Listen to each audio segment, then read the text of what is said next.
Episode 145. ஆதனும் சோமனும் சாப்பிடுவதற்கு ஒரு பெரிய ரெஸ்டாரண்டில் அமர்ந்திருந்தார்கள். அவர்கள் இருவரும் சாப்பாடு ஆர்டர் செய்துவிட்டு அந்த கடையை சுற்றி பார்த்து கொண்டிருந்தார்கள். சோமன் ஆதனை பார்த்து, மச்சான், கடையும் பெருசு, கூட்டமும் ஃபுல்லா இருக்கு பாத்தியா? அந்த அளவுக்கு சாப்பாடு நல்லா இருக்கும் போல, அதனாலதான் எல்லாரும் இங்க வந்து சாப்பிடுறாங்க இல்லையா என்று கேட்டான். ஆமாடா, அதுவும் இல்லாம காசும் கம்மிடா சோமனு, இங்க பாரு சாப்பாடு ரேட்ட என்று கூறிவிட்டு மெனு கார்டை எடுத்து சோமனிடம் கொடுத்தான் ஆதன். அந்த மெனு கார்டை வாங்கி பார்த்த சோமன், அடேங்கப்பா, இந்த மாதிரி பெரிய ரெஸ்டாரண்ட்ல இவ்வளவு கம்மியான விலையில சாப்பாடு கிடைக்கிறதெல்லாம் எவ்வளவு கஷ்டமான விஷயம், சூப்பர் சூப்பரே என்று கூறினான். இருவரும் ஆர்டர் செய்த உணவை கொண்டு வந்து டேபிளில் வைத்தான் வெயிட்டர். இருவரும் சாப்பிடுவதற்கு ஆரம்பித்தார்கள். அப்போது அவர்களுக்கு அருகாமையில் இருந்த டேபிளில் சிலர் அமர்ந்து ஒன்றாக பேசிக் கொண்டிருந்தார்கள். அதில் 8வது லெவல் சக்தியில் இருக்கும் ஒருவன் மற்றொருவனை பார்த்து, லித்திகண்ணா, உங்க வியாபாரம் எல்லாம் எப்படி போகுது? நீங்க ஏதாவது புது ஆற்றல் சக்தி பொருள் வாங்கியிருக்கீங்களா? அப்படி வாங்கி வச்சிருந்தா எங்களுக்கும் காட்டுங்க என்று கேட்டான். இல்ல தம்பி, எங்க வியாபாரம் எல்லாம் ரொம்ப கீழே போச்சு. இப்பெல்லாம் எந்த விலை மதிப்பு மிக்க பொருளும் எங்களுக்கு கிடைக்கிறதே இல்ல தம்பி. எல்லாரும் போய் பெரிய பெரிய கடையில தான் வாங்கிட்டு இருக்காங்க. எங்களை மாதிரி சின்ன சின்ன கடைக்கெல்லாம் யாருமே மதிச்சு வரமாட்டுறாங்க. இன்னைக்கு கூட நான் எங்க கடையில இருந்து ஒரு வாள் எடுத்துட்டு போய் இன்னொரு கடையில கொடுத்துட்டு காசு வாங்கிட்டு வந்தேன் தெரியுமா? என்ன பண்றது, எங்களுக்கு காசு வேணும்ல என்று வருத்தத்துடன் கூறினான் லித்திக். அட, இதே பிரச்சனை தான்ப்பா பெரும்பாலும் எல்லா பக்கமும் நடந்துட்டு இருக்கு. இப்பெல்லாம் ஒரு லெவல்ல இருந்து அடுத்த லெவலுக்கு போறதுக்கான மாத்திரை கிடைக்கிறதே ரொம்ப கஷ்டமா இருக்கு. 10ல 2 கடையில தான் இருக்கு. அதுலயும் அவன் சொல்றான் பாரு வேலை, அதை கேட்டு ஹார்ட் அட்டாக்கே வந்துடும் போல இருக்கு என்று கூறினான் மற்றொரு நபர். இந்த மார்ஷியல் ஆர்ட்ஸ் உலகத்தில் போட்டிகள் நிறைந்திருந்தது. அதுவும் கபடபுரத்தில் தான் எண்ணற்ற ஹீரோக்கள் வாழ்ந்து கொண்டிருக்கிறார்கள். பல ஊர்களிலிருந்தும் இந்த ஊருக்கு வந்து பயிற்சி பெற்றும் செல்கிறார்கள் என்பது குறிப்பிடத்தக்கது. அனைத்து பொருட்களும் போராடித்தான் வாங்க வேண்டும் என்பதுதான் வாடிக்கையாகிவிட்டது. இந்த போராட்டத்தில் சிலர் தங்களது சக்தியை நம்பி அதை வலிமைப்படுத்த ஆரம்பித்து விட்டார்கள். அத்துடன் இன்னும் சிலர் அவர்கள் கிடைத்ததை வைத்து தங்கள் சக்தியை வளர்த்துக் கொள்ளலாம் என்று முயற்சி செய்து கொண்டிருந்தார்கள்.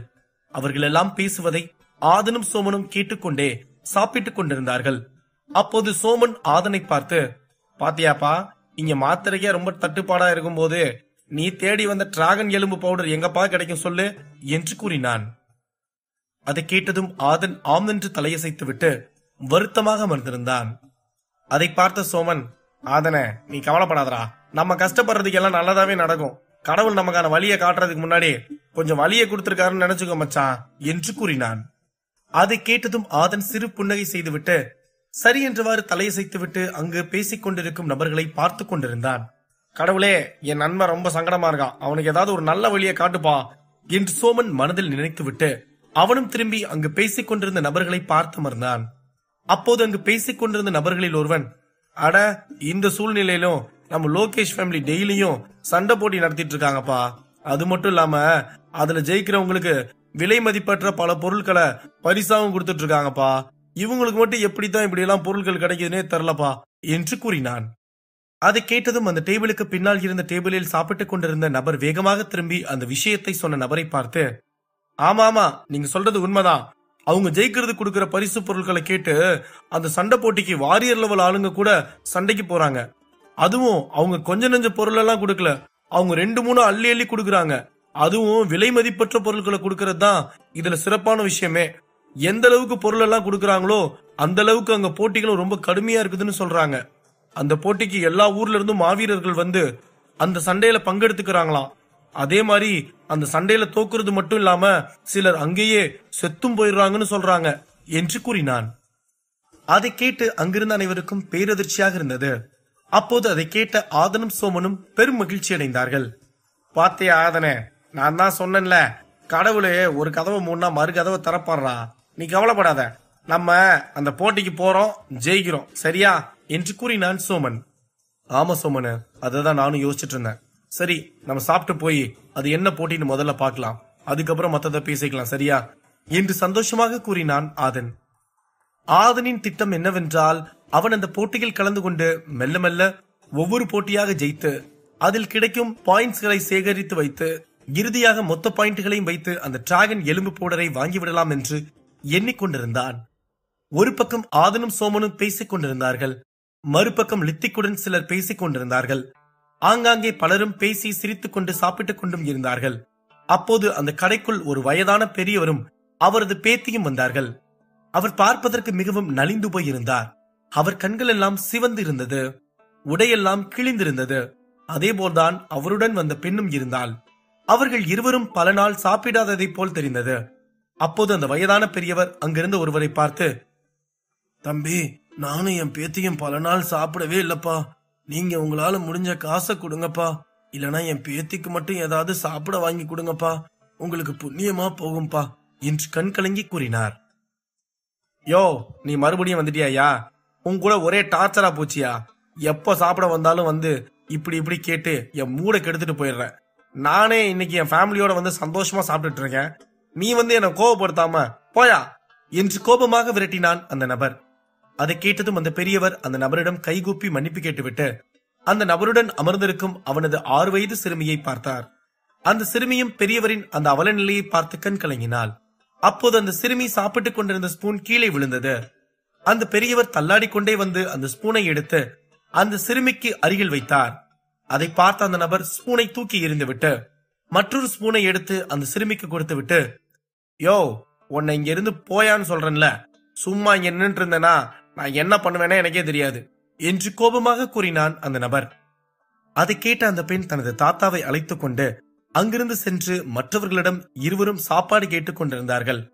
அங்கிருந்த யாரும் அவர்களுக்கு பணம் கொடுக்கவில்லை, சாப்பாடும் வாங்கி கொடுக்கவில்லை. இந்த மார்ஷியல் ஆர்ட்ஸ் உலகத்தில் பணம் படைத்தவன் ஏழையை மதிக்கவும் மாட்டான், உதவி செய்யவும் மாட்டான்.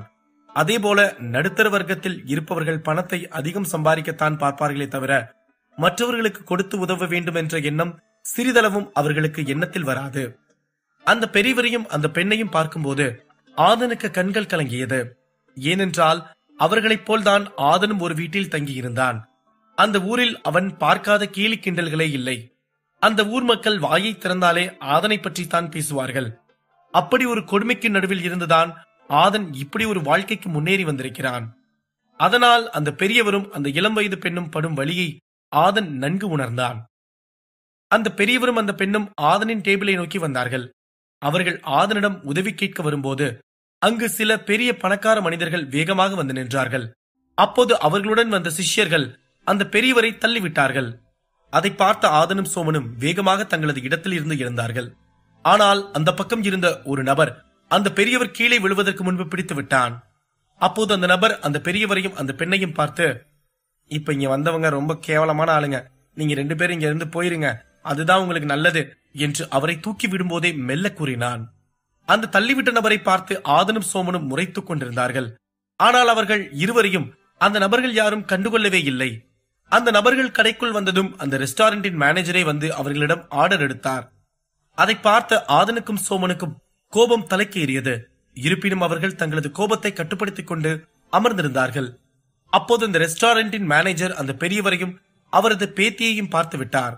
அவரது முகம் அப்படியே கோபமாக மாறியது. அந்த மேனேஜர் பெரியவரை பார்த்து, யோ சுந்தரம், உன்னதான் இந்த கடைக்குள்ள வரக்கூடாதுன்னு சொல்லியிருக்கேன் இல்லையா? அப்புறம் எதுக்கே நீ மறுபடியும் இங்க வந்துட்டு இருக்க? ஒழுங்கா உன் பேத்தியை கூட்டிட்டு இங்க இருந்து வெளியே போயா என்று கோபமாக கூறினான். அதை பார்த்த அந்த ரெஸ்டாரண்டில் சாப்பிட்டுக் கொண்டிருந்த சிலர் மேனேஜரை பார்த்து கோபப்பட்டார்கள். இன்னும் சிலர் அந்த விஷயத்தை பெரிதாகவே எடுத்துக்கொள்ளவில்லை. அது மட்டுமின்றி யுகன் வம்சத்தின் முக்கியமான நபரான மாதவன் தன்னுடன் புகழ்பெற்ற சந்திரா அகாடமியில் இருந்து சில முக்கியமான நபர்களை அழைத்து வந்திருந்தான். மாதவன் இந்த ரெஸ்டாரண்ட்டுக்கு வந்து ஏதேனும் சங்கடமாய் உணர்ந்தான் என்றால் இந்த கடையை இழுத்து மூடப்படும் என்பதால் தான் அந்த ரெஸ்டாரண்டின் மேனேஜர் அந்த பெரியவரையும் அந்த பெண்ணையும் வேக வேகமாக விரட்டிக் கொண்டிருந்தான். ஐயா, நாங்க 2 பேரும் சாப்பிட்டு பல நாள் ஆச்சியா, அதனாலதான் இன்னைக்கு இந்த கடையில யாராவது சாப்பாடோ இல்ல காசோ கொடுப்பாங்களான்னு வந்தோங்கயா. அப்படி இல்லைன்னா நீங்க உங்க கடையில மிஞ்சி போன சாப்பாடையாவது கொடுங்கய்யா, நாங்க வெளியே போய் சாப்பிட்டுக்கிறோம் என்று கண்கலங்கி பரிதாபமாக கூறினார் பெரியவர். யோ, பெரிய ஆளுங்களா வந்திருக்கப்போ வந்து ஏன் என் உயிரை வாங்குற? என்கிட்ட மிஞ்சி போன சாப்பாடும் இல்ல. அப்படி இருந்தாலும் அதை வெளியே சுத்துற நாய்க்கு போடுவனே தவிர உனக்கு கொடுக்க மாட்டேன். நீ முதல்ல வெளியே போயா என்று கூறினார் மேனேஜர். அந்த மேனேஜர் சொன்ன வார்த்தைகளை கேட்டு அங்கிருந்த யாரும் எழுந்து அவனை எந்த கேள்வியும் கேட்கவில்லை. அத்துடன் அந்த வார்த்தைகளை கேட்டு அந்த பெரியவரின் முகம் வாடி போனது. அவரும் அவரது பேத்தையும் அங்கிருந்து வெளியே செல்ல திரும்பினார்கள். அப்போது அவரை நோக்கி ஒரு நபர் வேகமாக சென்று நின்றான். அந்த நபரை அந்த பெரியவர் மெல்ல தனது தலையை தூக்கி பார்த்தார். அந்த நபரோ அந்த பெரியவரை பார்க்கவில்லை. அவன் அந்த பெண்ணை காமத்தோடு பார்த்து கொண்டிருந்தான். அந்த நபர் பெரியவரை பார்த்து, நான் உங்களுக்கு பணம் கொடுக்குறேன், ஆனா நான் சொல்ற ஒரு விஷயத்துக்கு நீங்க ஒத்துக்கணும் என்று கேட்டுவிட்டு அவனது பாக்கெட்டில் இருந்து பணத்தை எடுத்து அருகில் இருந்த டேபிளில் வைத்து நின்றான். அந்த நபர் கூறியதை கேட்ட பெரியவர் முகத்தில் சந்தோஷம் வந்தது. அவர் சந்தோஷமாக அந்த நபரை பார்த்து, சொல்லுங்க ஐயா, நான் என்ன செய்யணும்னு சொல்லுங்க, என்னால முடிஞ்ச எந்த விஷயமா இருந்தாலும் நான் செய்ய தயாரா இருக்கேன்யா என்று கூறினார். எனக்கு உன்னால எந்த யூஸ் இல்ல, ஆனா உன் பேத்தியை மட்டும் என் கூட ஒரு நாள் அனுப்பி வை, அது போதும். அதுக்கு எவ்வளவு செலவானாலும் கொடுத்துட்றேன். என்ன உன் பேத்தி கொஞ்சம் அழுக்கா இருக்கா, ஆனாலும் பரவாயில்ல, அவளும் அழகா தான் இருக்கா என்று அந்த நபர் கூறிவிட்டு அந்த பெண்ணை காமத்தோடு பார்த்து கொண்டிருந்தான். அந்த நபரின் வார்த்தையை கேட்டு அங்கிருந்த அனைவரும் அதிர்ச்சி அடைந்தார்கள். இருப்பினும் அவர்களில் யாரேனும் ஒருவர் வந்து அந்த பெரியவருக்கு காசு கொடுத்து உதவி இருந்தால் இந்த நிலை அவருக்கு வந்திருக்காது. அதை கேட்டதும் ஆதன் கோபமாக எழுந்தான். அதை பார்த்த சோமன், மச்சான் ஒரு நிமிஷம் கோபப்படாம உட்காரு, இங்க இருக்க ஆளுங்க செயல்ல பண்ணாங்க, அந்த ஆளு ஓப்பனா கேட்டுட்டான், அவ்வளவுதான் வித்தியாசம். என்னதான் நடக்குதுன்னு பாத்துக்கலாம், பாத்துட்டு போய்க்கலாம், கொஞ்சம் கோவப்படாம உட்காரு பிளீஸ். ஏன்னா இது நம்ம ஊர் இல்ல, நம்மளே ஒரு பொருள் வாங்க வந்திருக்கோம். அதுவும் இல்லாம இத்தனை பேர் முன்னாடி ஒருத்தன் தைரியமா வந்து இப்படி கேக்குறான்னா அவன் சாதாரணமான ஆளா இருக்காது ஆதன், கொஞ்சம் பொறுமையா இருப்பா. இதெல்லாம் பாக்குறப்ப எனக்கும் கோபமா வருதுதான். அவனை நெஞ்சு மேல மிதிச்சு ஒரு கையை திருப்பி உடைக்கிற அளவுக்கு கோபம் வருது. ஆனா என்ன பண்றது, நம்ம ஒரு முக்கியமான விஷயத்துக்கு வந்திருக்கோம், அதை பார்க்கலாம். ஆனா அந்த பொண்ணை எவனாவது கை வச்சானா நானும் வர்றேன், 2 பேரும் அடிச்சு பொழக்கலாம், அது 1000 பேர் வந்தாலும் சரி என்று கூறினான். அதை கேட்டதும் ஆதன் தனது கோபத்தை கட்டுப்படுத்திக் கொண்டு அமைதியாக அமர்ந்தான்.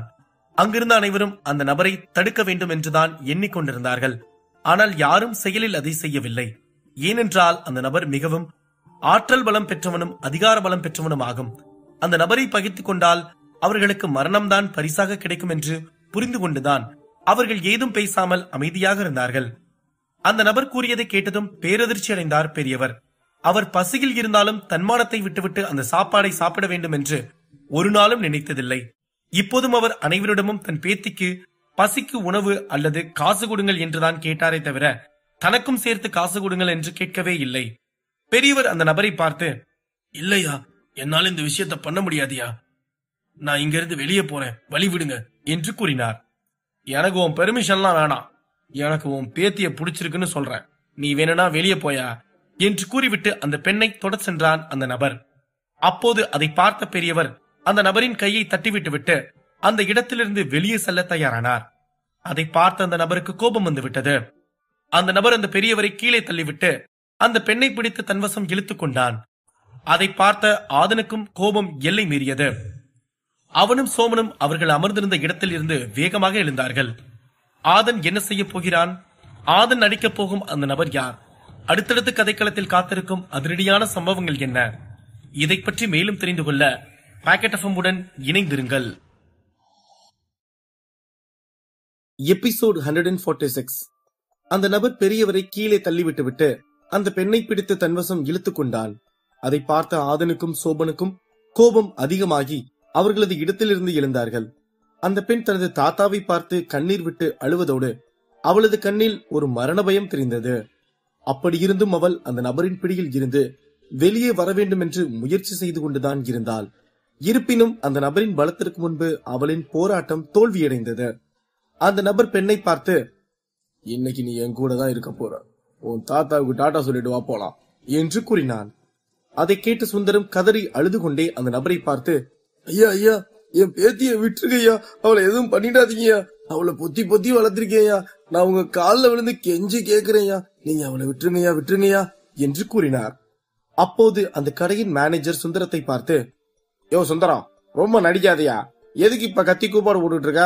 அவரு சந்திரா அகாடமியோட மாணவன், அவரோட ஸ்டேட்டஸ்க்கும் சக்திக்கும் அவர் போயும் உன் பேத்திய பிடிச்சிருக்காருன்னு சொல்றாரு, நீ இதுக்கு சந்தோஷம் தான் படணும் என்று கூறினான். அதை கேட்ட சுந்தரம் கண்கள் சிவக்க வேகமாக தரையில் இருந்து எழுந்து மேனேஜரை பார்த்து, உனக்கு பொண்ணு இருக்குதாயா என்று கேட்டார். ஆமா, அவளுக்கு 22 வயசாகுது, இப்ப அதை தெரிஞ்சுக்கிட்டு நீ என்ன பண்ண போற என்று திமிராக கேட்டான் மேனேஜர். சுந்தரம் அந்த நபரை கை காட்டி மேனேஜரை பார்த்து, இவன் பெரிய புடுங்கியா இருந்தா உன் பொண்ணை இவன் கூட அனுப்பி வைடா, எதுக்குடா என் பேத்தி அனுப்பி வைக்க சொல்ற என்று கூறினார். அதை கேட்ட அந்த மேனேஜரின் கன்னத்தில் அறை விழுந்தது போல உணர்ந்தான். அதன் பிறகு அவன் ஏதும் பேசாமல் அமைதியாக நின்று கொண்டிருந்தான். அதை கேட்ட சோமன், சபாஸ் தாத்தா, சொன்னார் பத்தியா மச்சான் ஒரு வார்த்தை, சே உடம்பெல்லாம் அப்படியே புல்லரிக்குதுரா என்று கூறினான். ஆமா சோமனே, நம்ம போக வேண்டிய கட்டம் வந்துருச்சுன்னு நினைக்கிறேன். சண்டைக்கு தயாராரு. எவன் வந்தாலும் ஈவு இறக்கம் பார்க்காம அடிச்சு மூஞ்சி முகரையெல்லாம் உடச்செறிஞ்சிடலாம், சரியா? அப்புறம் என்ன ஆனாலும் பாத்துக்கலாம் என்று கூறினான் ஆதன். சரி மச்சான் என்று கூறினான் சோமன். சுந்தரம் மீண்டும் சென்று அந்த நபரிடமிருந்து தனது பேத்தியை காப்பாற்ற முயற்சி செய்தார். அப்போது அந்த நபருடன் வந்த 5 நபர்கள் சுந்தரத்தை பிடித்து கீழே தள்ளிவிட்டார்கள். இந்த முறை சோமன் வந்து சுந்தரத்தை பிடித்து விட்டான். அதை பார்த்த அந்த நபர், என்னடா ஹீரோ மாதிரி வந்து அந்த கிழவனை புடிகிற என்று திமிராக கேட்டான். நான் ஹீரோ இல்லடா, அங்க பாடுற ஹீரோவ என்று கூறினான் சோமன். அப்போது ஆதன் அவன் கையில் வைத்திருந்த கண்ணாடி ஜூஸ் டம்ளரை தூக்கி அந்த நபரின் முகத்தில் எறிந்தான். அந்த நபரும் அந்த பெண்ணை விட்டான். சுந்தரம் தனது பேத்தியுடன் நின்றார். சோமன் அந்த இருவரையும் பாதுகாத்து நின்று கொண்டான். ஆதன் அங்கிருந்த அனைவரையும் பார்த்து, நீங்கெல்லாம் மனுஷங்களா இல்லையான்னு தெரியல. உங்க அக்கா தங்கச்சி இப்படி மிருகம் மாதிரி வந்து ஒருத்தன் இழுத்தா இப்படிதான் விட்டுட்டு அமைதியா உட்கார்ந்து வேடிக்கை பார்த்துட்டு இருப்பீங்களா என்று கேட்டுக்கொண்டிருக்கும் போது அந்த நபரின் அடியால் ஒருவன் வந்து ஆதனை அடிக்க வந்தான். அப்போது ஆதன் தனது குரங்கு குத்து சக்தியை வைத்து கோபத்தில் ஓங்கி அந்த நபரின் நெஞ்சில் குத்தி தரையில் அழுத்திவிட்டு அவனது நெஞ்சில் மீண்டும் மீண்டும் 3-4 குத்துகள் குத்தினான். அந்த நபர் வாயில் ரத்தம் வர அங்கேயே இறந்து விட்டான். அதை பார்த்த அந்த ரெஸ்டாரண்டில் இருந்த அனைவரும் பேரதிர்ச்சி அடைந்தார்கள். அந்த பரபரப்பான ரெஸ்டாரண்ட் பேச்சு மூச்சு இல்லாமல் அமைதியானது. அந்த பெண்ணிடம் அத்துமீறிய நபரை பார்த்து அங்கிருந்த அனைவருக்கும் கோபம் வந்தது. இருப்பினும் அவர்களால் அவனை வீழ்த்த முடியாத அதிகாரத்திலும் சக்தி ஆற்றலிலும் இருப்பதால் அனைவரும் அவனை மனதிற்குள் திட்டிக் கொண்டு அமைதியாக அமர்ந்திருந்தார்கள். அது மட்டுமின்றி சந்திரா அகாடமியை சேர்ந்த ஒரு நபர் மீது கை வைத்தால் அவனுக்கு துணையாக பல மாணவர்கள் வந்து விடுவார்கள் என்று பயந்து கொண்டுதான் அனைவரும் அமைதியாக இருந்தார்கள். ஆதன் அந்த மேனேஜரை பார்த்து காரி முழ்ந்து விட்டு, உன்னெல்லாம் ஒரு ரெஸ்டாரண்டோட தலைமை பொறுப்புல வச்சிருக்கான் பாத்தியா உன் ஓனரு, அவனையும் உன்னையும் கைகால உடைச்சு நடு ரோட்ல பிச்சை எடுக்க வச்சாதான் தெரியும் இந்த பெரியோரோட வழி என்னன்னு. ஏன்னா ஏசி ரூம்லயே காலத்தை ஓட்டிட்டு இருக்கிறதுனால இந்த மாதிரி ஏழைங்களெல்லாம் கண்ணுக்கு தெரியாது என்று கோபத்துடன் கூறினான். அதை கேட்ட அந்த மேனேஜர் ஏதும் பேசாமல் தலைகுனிந்து நின்று கொண்டிருந்தான். அப்போது அந்த பெண்ணிடம் அத்துமீறிய நபருடன் வந்த 2 நபர்கள் ஆதனை அடிக்க சென்றார்கள். அப்போது திடீரென்று அந்த 2 நபரின் கழுத்திலும் ஒரு சாட்டை வந்து விழுந்தது. அனைவரும் திரும்பி அந்த சாட்டை வந்த திசையை பார்த்தார்கள். அங்கு சோமன் தான் தனது சாட்டையை பயன்படுத்தி அந்த இருவரின் கழுத்தையும் இறுக்கி பின்னால் இழுத்தான். அப்போது ஆதன் சோமனை பார்த்து கண்ணடித்தான். அதை பார்த்த சோமன் அந்த இருவரில் ஒருவரை தனது அரிவாள் ஆயுதத்தை வைத்து கழுத்தை வெட்டிவிட்டு மற்றொரு நபரை தரையில் போட்டு கையை திருப்பி உடைத்துவிட்டு, ஏண்டா ஒரு வயசு பொண்ணை கூட விட மாட்டீங்களாடா நீங்கெல்லாம், இந்த வாய் தான் அந்த பொண்ணை புடிச்சு அவன் இழுக்கும் போது பல்ல காட்டுச்சு என்று சோமன் கூறிவிட்டு முகத்தில் குத்தினான். மீண்டும் அந்த நபரை பார்த்து, இந்த கைதான வழியில் நின்றுட்டு இருந்த அந்த பெரியவரை கீழே தள்ளி விட்டுச்சு என்று கேட்டுவிட்டு அந்த கையை திருப்பி 2ஆக உடைத்தான். அந்த நபர் வழியில் துடித்தான். அதை பார்த்த சோமன், கத்ரா கத்து, நல்லா கத்தி ஆளு, அப்படிதானே அந்த பெரியவரும் கதறி அழுதிருப்பாரு, இந்த கால் இருக்கிறதுனால தானே அங்கேயும் இங்கேயும் போயிட்டு வந்துட்டு இருக்க என்று கேட்டுவிட்டு தனது சாட்டையை பிறம்பாக மாற்றிவிட்டு அந்த நபரை காலிலே அடித்தான். அந்த நபர் அங்கும் இங்கும் நகர முடியாமல் கத்தி கதறினான். அங்கிருந்த கூட்டம் அதையும் வேடிக்கை பார்த்துக் கொண்டிருந்தது. ஆதன் சோமனை பார்த்து, அவன் தான் மச்சான் இந்த ஐயாவை தப்பு தப்பா பேசினவன், அவனை அடிக்கிற அடியில இனி யாருமே பெரியவங்க கிட்ட தப்பா நடந்துக்க கூடாது, அவனை புடிச்சு வெளுத்து விடுறா என்று கூறிவிட்டு திரும்பி பார்த்தான். அப்போது அவனை அடிக்க ஒரு நபர் கோடாலியோடு வந்தான். அந்த கோடாலியோடு வந்த நபரை ஆதன் அவனது கையை பிடித்து முறுக்கி அவனை வயிற்றிலேயே 2 குத்து குத்தினான். அந்த நபர் அங்கேயே வாயில் ரத்தம் வர சுருண்டு விழுந்தான். ஆதனின் அடியை பார்த்து அங்கிருந்த அனைவரும் பதைபதைத்து போனார்கள். என்னடா உங்க வீரெல்லாம் அந்த பெரியவர்கிட்டையும் அந்த பொண்ணுகிட்டையும் தானா, வாங்கடா என்கிட்ட காட்டுங்க, அப்போதானே தெரியும் யார் வீரன்னு என்று கூறினான் ஆதன். சோமன் அந்த பெரியவரையும் அவரது பேத்தியையும் பாதுகாப்பாக அழைத்துக் கொண்டு வந்து ஆதனுக்கு பின்னால் நிற்க வைத்துவிட்டு அவனும் ஆதனும் சண்டை போட தயாராக நின்றார்கள். அப்போது ஆதன் அங்கிருந்த ஒரு சேரை எடுத்தான். மறுபக்கம் சோமன் அந்த பக்கம் இருந்து ஒரு சேரை எடுத்தான்.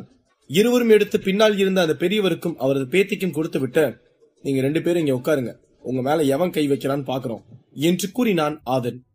ஆதனின் குரலில் ஒரு கொலைவெறி தெரிந்தது. அங்கிருந்த அனைவரும் பயந்து கொண்டிருந்தார்கள். அந்த பெண்ணிடம் அத்துமீறிய நபருடன் வந்த நபர்கள் கூட ஆதனை நெருங்க பயந்தார்கள். ஏனென்றால் அங்கு இறந்து கிடக்கும் அவர்களுடன் வந்த நபர்களும் மறுபக்கம் சோமனிடம் அடிவாங்கி துடித்துக் கொண்டிருக்கும் அந்த நபரையும் பார்த்து அங்கிருந்த மற்ற நபர்கள் பயத்தில் உடம்பெல்லாம் நடுங்கியது.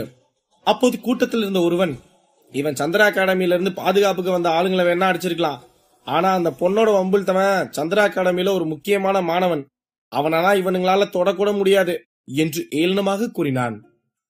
அதை கேட்ட ஆதன், யாருப்பா அந்த பெரிய டயலாக மூச்சு விடாம சொன்னது? ரொம்ப ரொம்ப நன்றிப்பா, நான் கூட மறந்துட்டேன், நல்லவேளை நீ எனக்கு ஞாபகப்படுத்தி விட்டுட்ட என்று கூறிவிட்டு அந்த பெண்ணிடம் அத்துமீறிய நபரை பலார் பலார் என்று கன்னத்தில் மாறி மாறி அறைந்து விட்டு, உனக்கு எவ்வளவு திமிர் இருந்தா பொம்பளை புள்ள மேல கை வைக்கிற, அதுவும் இத்தனை பேர் இருக்கவங்க மத்தியில. அந்த பொண்ணோட தாத்தா கிட்டே கேக்குற அந்த பொண்ணை அனுப்பி வைங்கன்னு. அவருக்கு மனசு எவ்வளவு வலிச்சிருக்கும். எல்லாம் அதிகார போதை இல்லையா? இன்னைக்கு அதுக்கு முடிவு கட்டண்டி மாப்ள என்று கூறிவிட்டு மீண்டும் கன்னத்தில் அறைந்து விட்டு அந்த நபரை மூக்கில் குத்தினான். அந்த நபரின் மூக்கில் இருந்து ரத்தமாக வந்தது. அதை பார்த்து அங்கிருந்த அனைவரும் பேரதிர்ச்சி அடைந்தார்கள். அந்த நபர் ஆதனின் நெஞ்சில் கை வைத்து தள்ளிவிட்டான். அப்போது ஆதனுக்கு கோபம் தலைக்கு ஏறியது. யாரடா நெஞ்சில கை வச்சு தள்ளி விடுற என்று ஆதன் கேட்டுவிட்டு எட்டி அந்த நபரை நெஞ்சில் உதைத்தான். அவன் அங்கிருந்த சாப்பாட்டு டேபிள் அனைத்தையும் உடைத்துக் கொண்டு போய் சுவரில் அடித்து விழுந்தான். அந்த நபர் வாயில் இருந்து ரத்தம் வர அந்த சுவரில் சாய்ந்தவாறே அமர்ந்திருந்தான். அவன் எந்திரிக்க கூட முடியாமல் அவதிப்பட்டான். அப்போது அவனது ஆட்கள் 10 பேர் அந்த கடைக்கு வந்து விட்டார்கள். அந்த நபர் அதை பார்த்து அந்த நிலையிலும் சிரித்தான். அப்போது சோமன் ஆதனை பார்த்து, அங்க பாத்தியா மச்சான், இந்த நிலையிலையும் இவன் சிரிக்கிறான், இவனெல்லாம் நீ கொல்லாம விட்டது ரொம்ப தப்பு மச்சான் என்று கூறினான். ஆமா ஆமா சோமன, சரி, வந்த விருந்தாளிகளுக்கு சாப்பாடு பரிமாறிட்டு இவன் அப்புறம் பாத்துக்கலாண்டா என்று கூறினான் ஆதன். சோமன் தனது பிரம்பு குச்சியை எடுத்து நின்றான். ஆதன் தனது கையில் குரங்கு குத்து சக்தியை எடுத்து நின்றான். அப்போது அந்த இடத்தில் 2 நபர்கள் வந்து ஆதனை அடிக்க வந்தார்கள். அப்போது அவர்களை சோமன் தனது சாட்டையை கொண்டு பின்னால் இழுத்து அவனது காலில் போட்டு தனது சாட்டையை கத்தியாக மாற்றி அந்த இருவரையும் ஈவு இரக்கம் பார்க்காமல் மாறி மாறி நெஞ்சில் குத்தினான். அப்போது ஆதன் தனது காலை தரையில் அழுத்தி மேலே பறந்து சென்று பின்னால் நின்று கொண்டிருந்த இருவரின் நெஞ்சில் தனது முட்டியை வைத்து தரையில் தள்ளினான். இருவரின் வாயிலிருந்தும் இரத்தம் வந்தது. ஆதன் அவர்கள் இருவரின் முகத்திலும் குரங்கு குத்து சக்தியை வைத்து சரமாரியாக தாக்கினான். அந்த இருவரின் முகமும் இரத்தமாக இருந்தது. ஆதன் வேகமாக திரும்பி மற்ற 6 நபர்களையும் பார்த்தான். அந்த 6 நபர்களும் ஆதனை பார்த்து பயந்து கொண்டிருந்தார்கள். ஒரு பக்கம் சோமன் சாட்டை ஆயுதத்துடன் நின்று கொண்டிருந்தான். மறுபக்கம் ஆதன் குரங்கு குத்து என்னும் வலிமையான சக்தியை வைத்து அந்த நபர்களை கோபத்துடன் பார்த்து கொண்டிருந்தான். அந்த 6 நபர்களும் கையில் ஆயுதங்களுடன் இருந்தாலும் ஆதனையும் சோமனையும் பார்த்து பயந்து கொண்டிருந்தார்கள். அப்போது அந்த 6 நபர்களும் 3 பேர் ஆதனை நோக்கியும் 3 பேர் சோமனை நோக்கியும் நின்றார்கள். அந்த 6 நபர்களில் 2 பெரிய சுத்தியல் வைத்திருந்தார்கள், 2 கோடாலி வைத்திருந்தார்கள் மற்றும் 2 வாள் வைத்திருந்தார்கள். அந்த 6 பேரும் ஒன்று சேர ஆதனையும் சோமனையும் அடிக்க சென்றார்கள். சோமன் தனது சாட்டையை வைத்து அந்த 3 ஆயுதங்களையும் பிடித்து விட்டான். அவன் அதை தூக்கி வீசாமல் அவர்களுக்கு ஒருவருக்கொருவர் சண்டை போடும்படி சாட்டையை அவர்களுக்குள்ளேயே சுற்றினான். அந்த 3 அவரவர் ஆயுதத்தை வைத்து அவர்களையே அடித்துக் கொண்டார்கள். அதை பார்த்து அங்கிருந்த அனைவரும் சிரித்தார்கள். அதன் பிறகு அவர்கள் சோர்வடைந்ததை தெரிந்து கொண்ட சோமன் தனது சாட்டையை வைத்து ஒருவரை இழுத்து அவனது சாட்டையை கத்தியாக மாற்றி அவனது தொண்டை குழியில் குத்தினான். மீண்டும் அந்த கத்தியை சாட்டையாக மாற்றி அடுத்த நபரை இழுத்து தனது சாட்டையை அருவாளாக மாற்றி அவனது கழுத்தை அறுத்தான். இறுதியாக வாள் வைத்திருந்த நபர் சோமனின் சாமர்த்தியத்தை புரிந்து கொண்டு அந்த சாட்டையை தனது கையில் பிடித்தான். அப்போது சோமன் அந்த சாட்டையை விட்டுவிட்டு வில்லம்பு சக்தியே என்று கத்தினான். சோமனின் கைக்கு கருப்பு நிறமான வில்லம்பு வந்தது. அதை வானை நோக்கி பயன்படுத்தினாலே 500 ஈட்டிகள் வரும். இப்போது சோமன் அந்த வில்லம்பை தரையில் ஒருவனை நோக்கி எய்தான். அப்போது அந்த வில்லிலிருந்து வந்த அம்பு மட்டும்தான் அங்கிருந்த அனைவரின் கண்ணுக்கும் தெரிந்தது. திடீரென்று அந்த பக்கம் திரும்பி பார்க்கும்போது அந்த அம்பு அந்த நபரின் நெற்றியில் பாய்ந்து இறந்து கிடந்தான். அங்கிருந்த மக்கள் கண்ணிமிக்கும் நேரத்தில் அந்த அம்பு சென்று அந்த நபரை வீழ்த்தியது. அப்போதுதான் சோமன் ஜெயராமன் பேச்சை நினைவு கூர்ந்தான். தம்பி, நீ அந்த புத்தகத்தை முழுசா படிச்சுட்டு இந்த வில்லம்பு சக்தியை பயன்படுத்தி பாரு. அப்போ இந்த வில்லம்போட சக்தியில இன்னும் பல வித்தியாசமான சக்தியெல்லாம் மறைஞ்சிருக்குன்னு நீ புரிஞ்சுக்குவ என்று கூறியிருந்தார். மறுபக்கம் ஆதன் அந்த 3 கொல்ல இவ்வளவு நேரம் எடுக்கவில்லை. அவர்கள் 3 பார்த்ததும் ஒரு கையில் மின்னல் ஈட்டியையும் மறு கையில் புயல் காற்று ஈட்டியையும் எடுத்தான். அந்த 2 ஈட்டியையும் அங்கிருந்த 2 நபர்கள் மீது எரிந்துவிட்டு ஆதன் வேகமாக ஓடி சென்று தனது குரங்கு குத்து சக்தியை வைத்து அந்த சுத்தியில் வைத்திருந்த நபரை நெஞ்சில் ஒரு குத்து விட்டான்.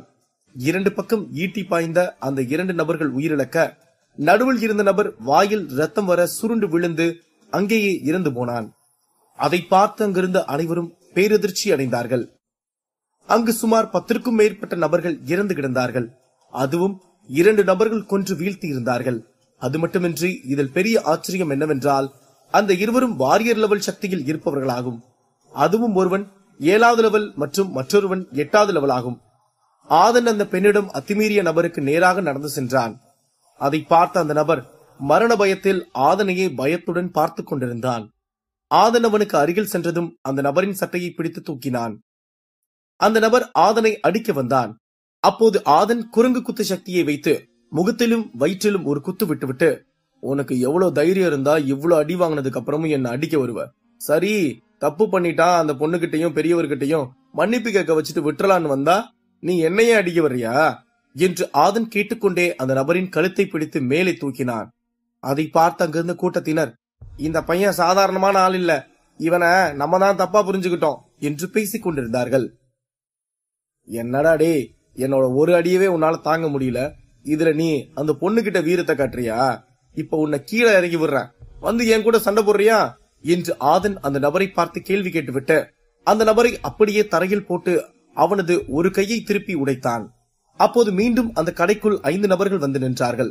அவர்களை பார்த்த ஆதன் அந்த நபரின் மற்றொரு கையையும் உடைத்துவிட்டு அந்த 5வரையும் பார்த்து முறைத்துக் கொண்டு நின்றான்.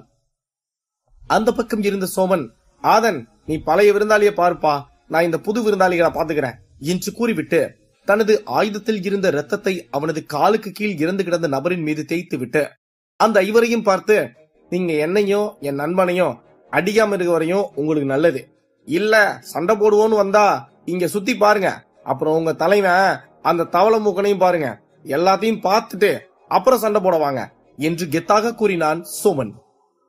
அந்த 5வரும் அந்த கடையை சுற்றி பார்த்தார்கள்.